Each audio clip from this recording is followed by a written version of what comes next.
Today's guest is Preston Paine, a culinary powerhouse we met while sailing in Italy. From forcing his way into 11 Madison Park, literally through the back door, to competing on Ciao House and co-founding Shug's Bagels in Dallas, Preston's story is as bold as his 20-hour kitchen days in New York City. In this episode, he shares what it really takes to earn a spot in a Michelin-starred kitchen, why he believes Tokyo has the best pizza in the world, and how he's using Texas-grown wheat to reinvent Italian pasta traditions. But at the core of it all, Preston opens up about fatherhood, burnout, and why cooking for his baby son might be his most meaningful role yet. So let's get into it. Well, welcome to the show, Preston. We are so happy to have you here. A chef, a new father, a Texan, an ex-football player. I mean, there's so many ways to describe you.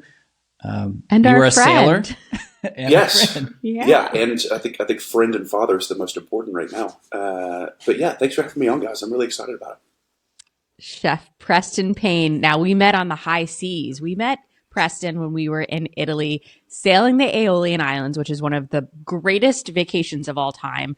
And while we met in, I would say a work capacity, because Preston was a chef, we quickly became friends. Well, let's talk about our expectations of, when we hired the boat, when we chartered the boat, they said, "Oh, you'll have a chef." And the way they described it was, we expected a housekeeper who would make sandwiches. That's kind of what we were sold. And lo and behold, Preston shows up, and he's this award-winning chef who just decided to travel the world, because all great chefs have. And we were blown away by not only the food, but the friendship that we made during that time period. Absolutely. Yeah, I did very little housekeeping, but a lot more than sandwiches, I think. I think I substituted the housekeeping with spritzes and espresso, but it was awesome. It was such a cool way to get to know you guys, and what a fun way to spend a week. Just such a beautiful place that, there's some of those cliche moments that, I'll remember for the rest of my life, but it's true. Those were some really cool areas, and just, you guys had such a great group as well. It was a lot of fun. It was amazing. Now, tell us what inspired you to go on this journey, and how long was it? I grew up in Dallas, and for a long time here in Texas, when people thought about the industry here, there were really kind of three areas to delve into. You could either go work at a Tex-Mex restaurant, you could go learn how to be a pitmaster and smoke brisket, or you could work at a high-volume steakhouse. There wasn't really anything else to it here at the time. But I've always known that I was going to be in this industry in some form or fashion. I've always gravitated toward it. And I'm severely dyslexic, so the linear style of thinking was never something that I did well. It was never something that I enjoyed, and never something that I was good at. But this kind of tactile nature of my industry now, to touch things and taste things and smell things, it's just something that I was able to understand at a different level. But I've always loved it. And when it came time for me to graduate from high school, I had two opportunities. It was either continue to play football at the collegiate level, or go to the Culinary Institute of America up in New York and get my culinary arts degree. And this was at a really interesting time, in 2011, where we just gotten out of the recession, and there were still some lasting impacts on the restaurant industry, and watching some of these really great restaurants that are kind of starting to pop up around the Texas area were unable to really financially manage themselves in order to stay open for longer than a couple of years. And I forget where the article was published, but there was an article that came out that I think it was 72% of restaurants fail within the first 2 years of being open, just because they're poorly financially managed. And the margins are so tight, labor is so difficult. But that's kind of the long-winded version of why I chose to go and continue to play football. I wanted to choose a school that was in a city that was food-centered, so I could spend time in restaurants, but also get a business degree to be able to position myself to not have to have the same downfalls as some of the other chefs and restaurateurs really across the country. And got my degree in business development and conceptualization, and designing restaurant concepts is what I went to school for. And after I graduated and worked from Tulane, after I graduated and spent some time in restaurants there, I worked for a design firm back in Dallas and loved it, but missed that fast-paced environment of being in a restaurant and being on the football field. And there was nothing that was really holding me down to Texas. There was nothing that I didn't at the time didn't have a family. I wasn't in a relationship. I didn't have a son or a daughter. It was just this very free moment for me, and I thought that there was no better time than the present to just leave the country. And started working on those boats, and did that, and spent time in the Adriatic and the Mediterranean and the Aeolians, and got to do and see some really awesome things and meet some great people along the way. But one of the things that I enjoyed the most that really allowed me to have some great opportunities going forward was while you're on these boats, you sleep on the boat, eat on the boat. Don't really have a cell phone bill. I just paid for a SIM card every couple of weeks. I had no bills. And so all of the money that we were able to make while we were working on these boats for 6 or 7 And now months, a we word just from one of saved. our And sponsors. after we traveled all over the place. We went to, I think it was 36 countries over the course of about a year. Every continent other than Antarctica. And we just explored. And that's all we did for about a year and a half. And it was incredible. Wow. Now, as a foodie, I mean, traveling through, we met in the Mediterranean. Yeah. How did stopping at all of these different ports influence your brain and your taste buds through this process? There are so many of those countries that everybody knows and loves when it comes to food. Italy being one of those big ones. But I think people sometimes generalize what Italian food is to pizza, pasta, meatballs, garlic bread, right? Just kind of this Americanized version of that. But what I came to realize was how hyper regional these areas are. And you can go from port to port, you can go from city to city, town to town, really neighborhood to neighborhood, and find completely different preparations of the same thing that you would expect to find elsewhere done a different way.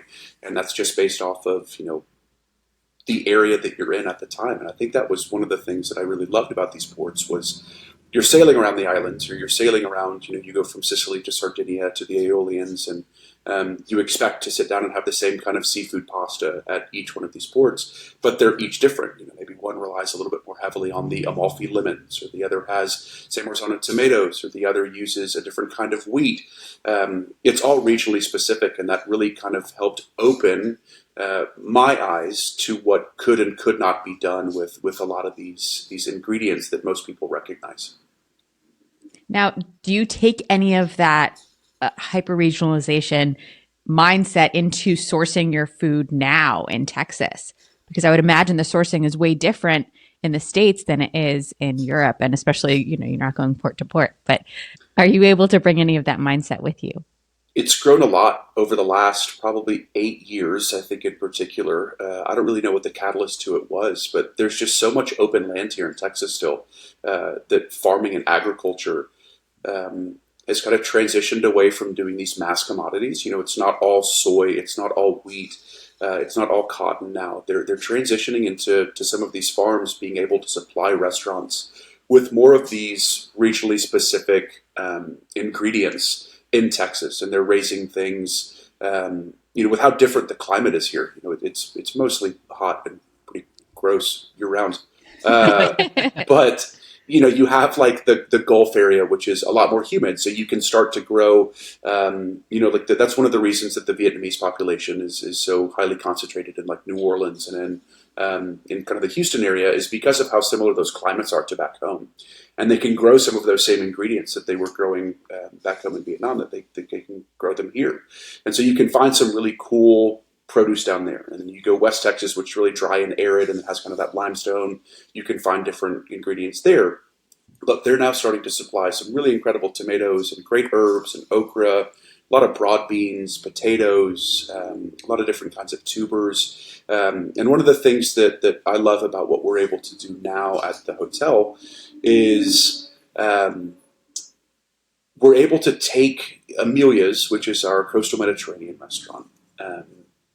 We're able to take these ideas that I learned while traveling and these dishes that I had, but with how large the state is and what's available to us now, is we can do these dishes, but with Texas-only ingredients and kind of a native kind of spin to them, which for me is really encouraging. Being able to do a pasta for example, the pastas that we're doing at the hotel, we've got we buy three different grains from East Texas that we mill in-house, and then that's what we make our pasta flour out of.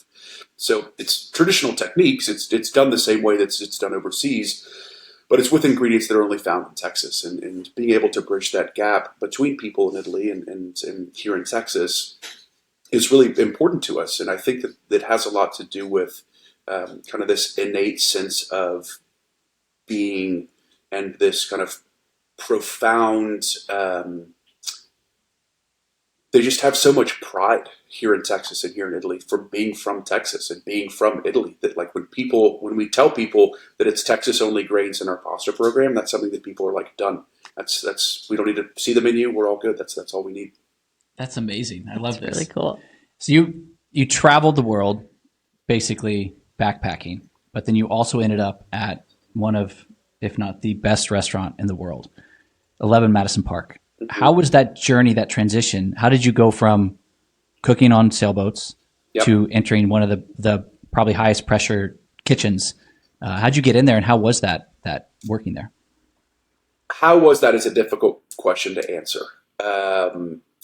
It was so I was in, and the way that it kind of worked out was all very, it was just kind of fate, to be honest. I was in Japan. It was the last country that we were going to spend time in prior to coming back to the U.S. because I had spent all of the money that I had just made and couldn't afford to continue traveling. And so I was planning on moving back to the U.S. and was sitting at the Narita airport before flying back to L.A. And 11 Madison Park posted on Instagram that they were hiring for a chef de partie. And next day, that day I flew back to LA, got lunch with my sister, and they didn't really have any plans afterward. I didn't know if I was going to move back home. I didn't know if I was going to go back to New Orleans or stay in LA. I didn't really know what the plan was. But when I saw this post, I was like, let's give that a shot. Let's see what that's like. And moved to New York and walked through the back door, asked if they were hiring. Got denied like 5 or 6 times. They essentially told me just to screw off. But there was one day that one of their commis was unable to make it into work, and they had to peel 500 pounds of carrots, and they needed some help doing it. So they just let me come in and did my stage with them. And the way that the application process works there is it's very, very different. There's no real like sit down formal interview. You come in and you typically get there at about 4:45, 5 in the morning. Unload all the produce, get everything squared away, start breaking down proteins. And then depending on the day, we'd have lunch service. It's only a few times a week, and then dinner service the rest. But we just start prepping. And as a applicant, you go in and you're assigned just to one person who's responsible for one station, one chef de partie. And I shadowed this person for it's about 15 hours. And then after service, I got to watch the kind of the tail end of it. And, I got to see some of the dishes that were coming out, and it was one of those things that like the stuff that they were capable of and still are capable of at that restaurant. It's wild to watch. I mean, it's the intentionality behind their movements and their, focus, their hyper focus on what they're doing, and their attention to detail it's really unparalleled. It's not, can't be matched in very many places. But after watching this, I was so out of my element. I was so uncomfortable with what I was doing there because it's just not the kind of food that I cooked. It's just not something that I'd ever seen before. And then the chef de cuisine at the time, Brian Lockwood, comes out of the seafood walk-in with a black bass, and he hands it to me and he says, "You have 1 hour to cook me a dish that you think belongs on the menu at the #1 restaurant in the world. Your time starts now." Yeah, and then and then I had to, break this fish down. I had to clean the fish, and then I had to come up with a dish that I thought belonged on the menu. And that was the application process. It was an 18-hour day, and I had to cook up fish for Chef Brian Lockwood and the sous chefs at the time. It was the #1 restaurant in the world. The reservation period to get in that restaurant was like 9 months, 10 months, and we fed everybody while I was there. Every dignitary that you can think of, the biggest of big A-list celebrities, billionaires and royalty and politicians, and it was an experience that I would never go back and do again. I would never do it. But I wouldn't change any of it. There was so much that I learned, and it was more so the intangibles that I brought with me. Like that kind of food, that kind of mindset, like I mentioned, is just not replicable. You can't do it again. Like you can't. It was like 140 people on staff at that restaurant. And we would do about 155 covers a night. So it was almost a 1-to-1 guest to staff ratio at that restaurant, which, the business guy in me looking back on it was like, I don't even know how that makes any sense. Like that's not, you have to be hemorrhaging money, regardless of how much you pay for this menu. Like it's crazy to think about. But it's the intangibles. It's the dedication, the cleanliness, the organization, the time management. Those are the things that I brought with me that have continued to allow me to have some success. I'm very, very grateful for up until this point. I feel like everyone needs to go through pressure cooker times of life. Like you need to go through a hell week of some sort, or a career where you are just pushed to the max. And I think you need to do it early because then you can find your limits. And you can understand, you can learn a bunch, and then you can kind of pull it back and realize, okay, that's not what I want to do all the time, but here's what I want to do moving forward. How do you think these kitchens build such like tight running ships? I have to be careful with how I answer that because there's the right answer, and then there's the true answer, and COVID changed this industry a lot in really great ways. And I think that prior to, and I had done a few stages at a couple of Michelin-star restaurants prior to moving back to the US, just as I was traveling. And there was kind of this constant theme of restaurants at that level and restaurants that were competing to win a star or maintain a star.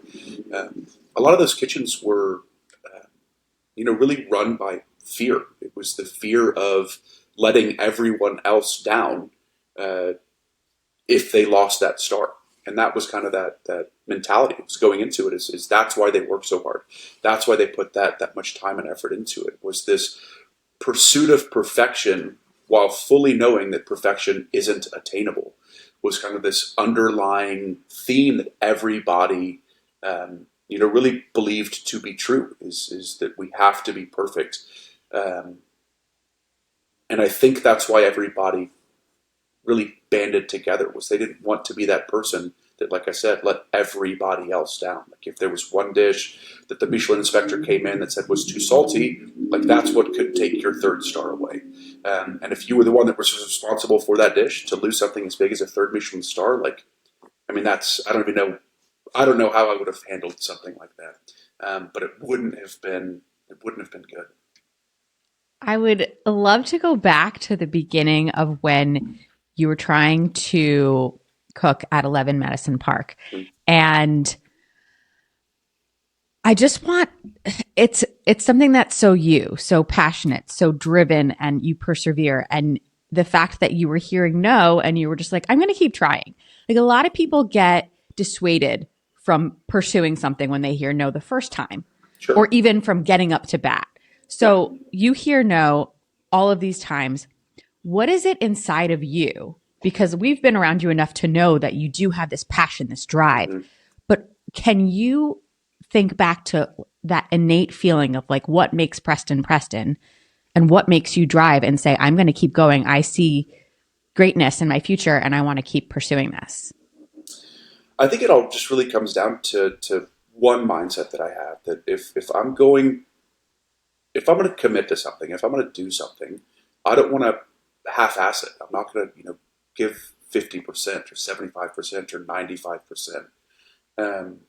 I really want to, I want to full send into whatever I'm doing. And I think that's what drove me to continuing to walk through that back door, asking if they were hiring, even after the third or fourth time of hearing no. It was just, there was no better restaurant. I mean, literally in the world. It was the number one restaurant in the entire world. And that was that driving force. So like, if I'm going to cook at the Michelin level, I don't want to start at a one Michelin star restaurant and then go to, then work at a 2 and then find a, way to get to a third. let's just rip the Band-Aid off. Let's just get smacked around a little bit. Let's go straight for a 3rd star, having no idea what I was getting myself into. And that was it. That was just the fact that if I was going to do it, I wanted to fully commit to being the best at it. That's awesome. And so how long did you spend at 11 Madison Park? I was there from, if I'm not mistaken, it was early 2018 to COVID. So about 2 years. And then COVID shut the world down. Our last dinner service, it's very ominous. Like looking back on it, it's very ominous. But our last dinner service while 11 Madison Park was still open was March 13th. It was Friday the 13th of March 2020. It was our last dinner That's service. when everything, was shutting down. I remember that. That was it. And there was just this weird, like, no one knew what was going on. There were like these murmurs of, are we going to close? Like I heard that we might close for a couple of days. And it was such a bizarre time to be in the city and like just to be at really the epicenter of COVID. And I think my time in New York was cut a little short. All things considered, I didn't have any intentions of leaving or going elsewhere. It was a very difficult restaurant to be in. It was a very challenging, sphere to work in. But I loved that unattainable pursuit of perfection. I didn't have any interest in getting out of it at the time. But once I did, I realized, how messed up it was. Working 20-hour days and working 7 days a week, and I mean it was a lot. I'm very valuable. It's very valuable. I'm very grateful for it. But man, it was a lot. I mean, you can handle a lot from being a collegiate athlete to working as a chef at a 3-Michelin-star restaurant. Yeah. And then you move out of New York and you go back to Texas. Yeah. And what was your next move when you arrived in Texas? I packed a duffel bag to start. I thought it was going to be like 2 or 3 weeks, and then like this whole COVID thing would blow over, and then I'd move back up to the city, and then we would just pick up where we left off at the, such a great restaurant. We just keep cooking, keep doing our thing, and obviously here I am 5 years later, so that was not the case. But when I moved back home, I got connected with a friend of mine, and I didn't really know what the move was. I didn't know what was next after those 3 weeks of being home. I started doing like a meal delivery service for people in the Dallas area that actually, ended up being pretty successful. But did some meal deliveries for families and friends around the Dallas area during COVID that I would just drop off on the front porch, and did that for a bit. And my sister, I've got 3 younger sisters, and the oldest of those 3 connected me with a friend of hers who had just graduated from SMU and was from the New York area, lived in Dallas and understood the Dallas market, just graduated from the finance department, and really had this itch to start a small business, and kind of been tinkering around with this idea of bringing a true New York bagel shop to Dallas. And after me living there for 2 years and having bagels, more days than not, it was one of those moments that like this makes sense. Why isn't anybody else doing that? Because there were no bagel shops in Dallas. Nobody was making bagels. It was really Einstein's or like Panera. That was really your only options. And when he approached me about doing this, like, let's really lean into it. Let's really make this kind of bodega-y, bagel shop that no one else is doing. And we'll buy an oven from Brooklyn, and we'll buy a water filtration system to mimic the pH balance and alkaline level of the water in New York. And let's just go again, kind of full sends, right? And that's. And how'd you get the information of the water? I mean, we hired somebody for a lot of money. To come in and set up this water filtration system for us that mimics the pH, alkaline, and salinity levels of the New York water. Things I didn't know existed.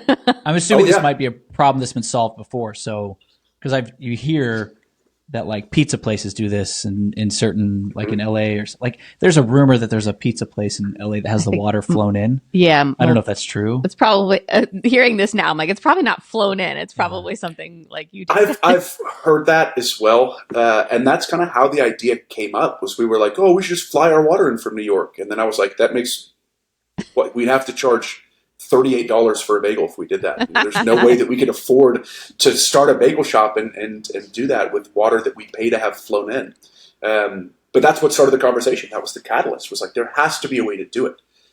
Flying it in is not the answer, but there has to be something else that we can do. And that's how we found this hydrologist to come in and help us with that project. And it makes a huge difference. I mean, the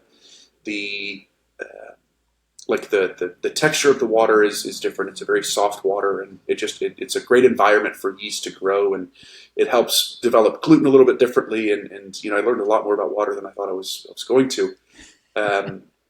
But it makes a really big difference in that end product, and it's one of the reasons that we've been able to be so successful. Is it's something that completely sets us apart from anything else that we're doing. So Shug's Bagels. Shug's Bagels. Right? And we have 2 locations, you said, and you have a couple more opening soon? We have 2 locations right now, both of which are in Dallas. We have one that's right off of SMU's campus, and then we have another that's in the Oak Lawn and Lemon area.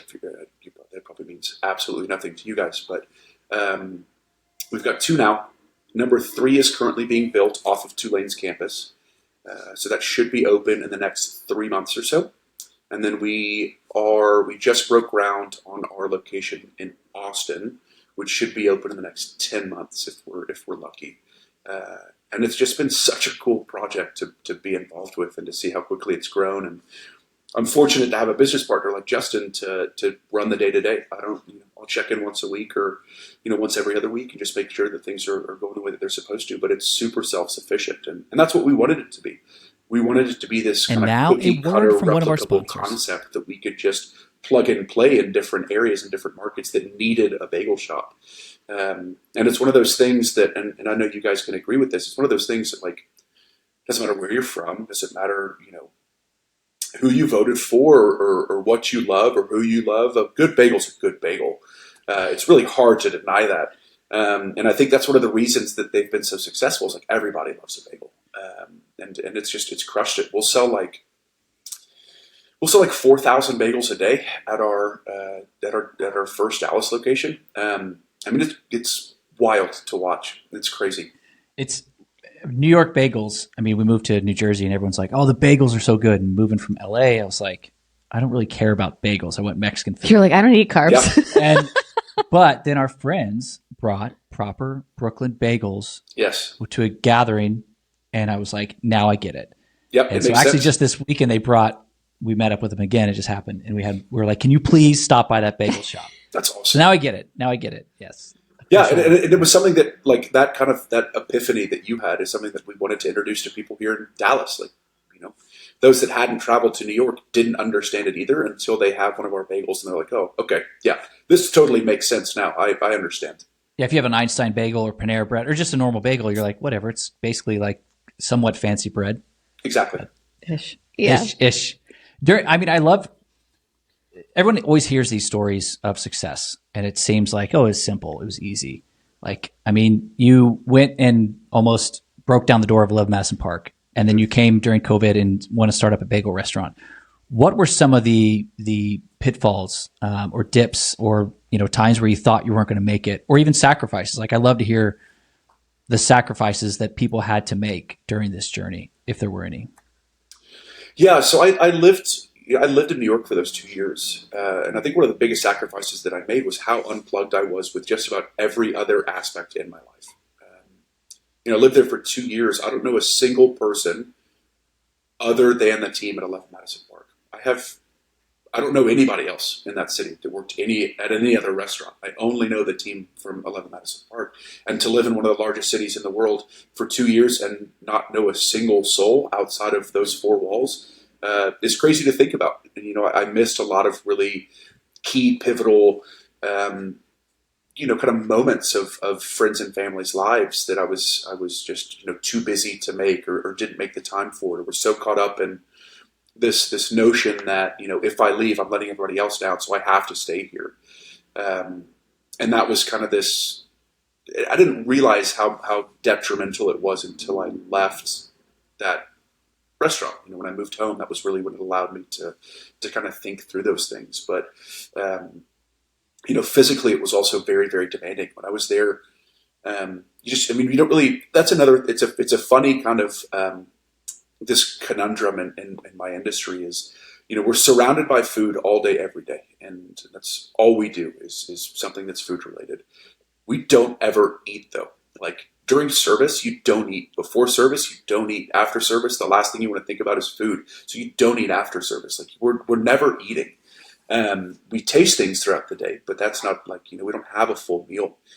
But while I was at 11 Madison Park, because of how caught up we were in, all of the prep and the production that goes into it, never ate. And I lost like probably 40 pounds while I was there. I was like, it was really rough. Like my wife she's like, don't ever show me pictures of what you look like when you were in New York. You're like a shell of who you are. You just look like this frail version of Preston. And I was like, I'd leave work before the sun was up and I'd get home after the sun was down. I was pale. I was super skinny. I was just so run ragged that I just, physically it took a lot out of me. And then, coming back to the bagel shop, starting a business is very difficult, but doing it in the middle of COVID, was very, very challenging. Staffing was hard. Fortunately for some of the small business loans that we were able to get and was able to really kind of prop us up. But it got to the point to where after having, the concept done and paying for the rent there and paying all these contractors, we had to start making money, but we were still in the middle of COVID and we didn't know what to do, but we just had to open. And it was just one of these kind of last ditch efforts for us. Like we were there, we knew we were in a good place, but we didn't have anybody to staff it. So it was just me and my business partner and then two other people that Justin knew from a while that helped design the concept. And we just kind of bootstrapped this opening together and fortunate that it worked out, but it was really tough. And that took a lot out of me as well. And it's very time consuming, this industry. And I think that's the most detrimental aspect of it is it just sucks all of the time out of anything else. You can't focus on just about, there are very few things you can focus on other than this industry when you're really enthralled by it. And now you added something huge to your resume recently, about 6 months ago, right? To father. Yes. You are now a dad of an adorable little boy. So we're just throwing something else at you now. Yes. How are you able to manage all of that? Of course, your amazing wife. Yeah. I'm very fortunate to have an incredible wife that has become such an amazing mom. She's here to fully support me and the little man Porter. It's the industry. The way that it works is when when you get into it, and you start to kind of fully commit to it. You spend a lot of time in it. But as you continue to grow and progress kind of through that hierarchy of kitchens, there is quite a bit of time off if you set yourself up for the right success. And that's kind of where I've gotten now is, the bagel shops are fairly self-sufficient. Justin, my business partner, that's his day-to-day. That's all he does and that's all he focuses on. And so he runs that. So like I said, I'll check in every once in a while, but for the most part, I'm pretty removed from it. Other than helping with, the developments and the new concepts. But now at the hotel, with the 4 restaurants that we have there, it's also the same thing. Is I'm able to kind of take a step back and leave and make sure that I'm home for bedtime. And we just started doing solids 2 weeks ago, so I'm very, very excited for this new chapter. I was going to ask you. Very excited for this new sous vide. We're going to do some really fun stuff for Porter. We're really going to introduce him to a lot of fun foods. But I just now I have to start like. I can't let him down. I can't serve him just crap. I've got to make sure that the food is like really dialed in and super technical and it's one of these fun kind of this new chapter of like you should see all the gadgets and crap that I bought to the steamers and the very specific like food processors that are just made for baby food. And I bought a couple of French tamis so I can spread it through to make sure that and it's now a quick break thin, for our like sponsors. The right texture and consistency, and then I'll get like it's a lot. It's a very fun project to be a part of. But I think that I've done some really cool things, and I've been fortunate to have some great opportunities at incredible restaurants and all this stuff with Food Network and the bagel shop is crushing it, but there is without question nothing more important to me now than this new chapter. It sorry. It sparks No, my something just came, and I want to talk to you maybe offline. Is like, I don't know. I feel like there's some ideas that I think we should talk about after this. That sure. could be partnerships. And I one of the foods that I was shocked babies will eat, and I'm really glad Colette did this for multiple reasons. Sardines. So Really? Colette fed Scotland sardines. Now, obviously, every kid is different, Yeah. but she took to it. If you feed it to them early enough, they have no idea what it is. Well, babies will eat a lot, babies. but And toddlers so are different. the reason why I loved it so much is, one, it's healthy. It's good protein, Yeah. good fats. Also, if you're traveling, you carry a tin of sardines to a hotel room or whatever. It's an easy, hey, we don't have dinner. We don't have something to feed her. And give her a little bit of that. And yeah, so now I think she's not as much in love with it. She's not as keen, but She'll still eat Yeah. it. yeah. So that's one I would say try. Yeah, I was surprised. Yeah. And it's easy for them to just grab in their hand. Yeah. Have you taken the tin of sardines on the plane? Can you get them on the plane? Have not done that. Well, Okay, we don't good. open them You on the plane, shouldn't. but Yeah, you can you get shouldn't. them on the plane. You shouldn't do that. I was thinking No, about never. that. Yeah, but sardines. That's interesting. I'll have to. Yeah, we'll have to play around with that. I think there's. I just. It's almost like this kind of. I don't know. I want to see how far I can push it with him. Yeah. In the healthiest way possible. I want Yeah. to see like what we can and cannot get away with feeding him. And it kind of goes back to what we're doing now at the restaurants as well. Is we really want to rely and lean heavily into just local markets and being able to support the small farmers here and make sure that it's organic and know where it's coming from. There's so much about the industry now that is it's pretty gross with like these modern farming techniques that just how can we grow things bigger? How can we grow things heavier? And how do we do it faster? It's gross to think about. And being able to get away from that to make sure that we're putting only the best in him is something that I can also bring with me to the restaurants. Yeah, absolutely. We have a few more minutes. I want to like some kind of rapid fire questions. Yeah. With Sure. all your travels, Yeah. could you give us either like put together like the best meal you've had, or combine like some of the best meals? Where's the best pizza place? What are some of the memories you have from all those travels? It's funny. The best pizza place, I think you would expect me to say somewhere like Naples or Rome. Tokyo has the best pizza. They're doing some really awesome stuff there. They've got they are doing some really cool sourdough pizzas and these Binchotan compressed charcoal ovens. They get super super super hot, and it's a really clean burn. But the pizzas in Tokyo are unbelievable. But I think it's interesting. After working in these restaurants, like it's not about those, like the 3-Michelin-star meals, the 2-Michelin-star meals. Like they're great. I don't remember what I ate at any of them. The whole experience is wonderful, but it's the little things. Grab and go, like street tacos in Mexico City, or mee goreng in Indonesia, or doing sushi or pizza in Tokyo. Those are the meals that I gravitate toward now. But some of my favorites. There's a restaurant in New York called Oxalis. It was still one of my favorite meals I've ever had. It's fantastic. Nico Russell's, he's a very talented chef. I don't remember the name of the pizza place that I had in Tokyo, and even if I did, I probably wouldn't tell you because I don't want to spoil that. I want to keep that to very tight to the chest. And then there was an Argentinian place that I went to outside of Cordoba that just did the coolest lamb roast that I had ever seen before. And it's one of the things it's the only thing they do at the restaurant. And it's just kind of one ticket. It's one price per ticket. You go in, you get a quarter of this roasted lamb, a bunch of different kinds of breads and sauces and dips. And it was really cool. Now, if you could, I know that there are like foodie cities in the world, like San Sebastian and Florence and all of that.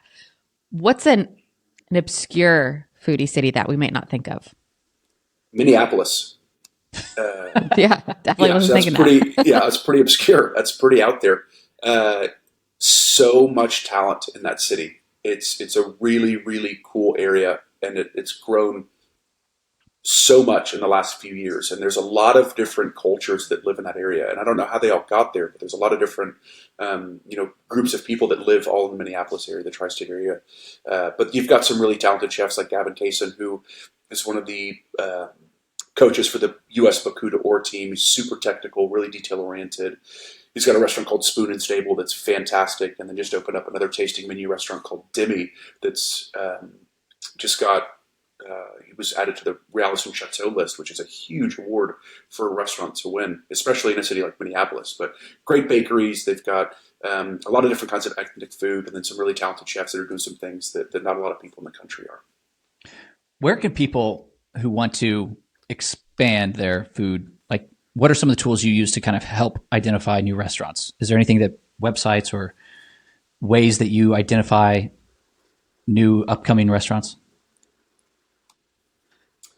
It's tough. I do rely pretty heavily on local food writers. And I think that's something that's unfortunately become a little less common now, is I think that with the growth of social media, the traditional forms of media and publication, such as magazines or you're just not as common as they used to, but I still really rely heavily on that.